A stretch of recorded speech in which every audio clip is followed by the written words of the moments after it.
महाराष्ट्राचे मुख्यमंत्री एकनाथ शिंदे साहेब आणि दोन्ही मुख्यमंत्री अजितदादा आणि देवेंद्र फडणवीस साहेब ही आमची शेतकऱ्यांची अवस्था पहा।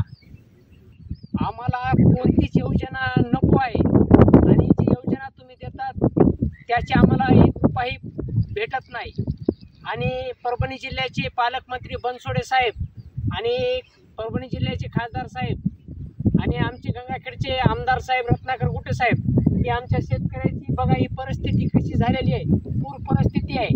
आणि आज आमच्या मातपुरी मंडळामध्ये गंगाखेड तालुका मातपुरी मंडळामध्ये एक 3 महिने झालं पावसाचा खंड नाही, पाऊस चालूच आहे। 3 महिने झालं हा माझा कापूस आहे, एकदाही पाळी घातलेली नाही या कापसात। 3 महिने झालं हे रान 3-4 एकर हे आहे पाण्याखालीच आहे। तर याची दखल गंगाखेडच्या कोणत्याच अधिकाऱ्याने घेतली नाही किंवा आमदाराने घेतली नाही किंवा खासदाराने घेतली नाही।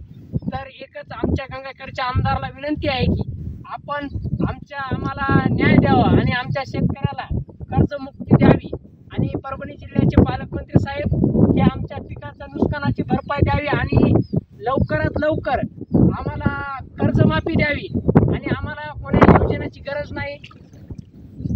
आणि तुम्ही जर आम्हाला कर्जमाफी नाही दिली तर आम्ही फाशी घेणार आणि आम्ही असं पाण्यात बसणार आणि पाण्यापासून आंदोलन करणार। हे आमच्या कापसात पाणी आहे, हे साहेब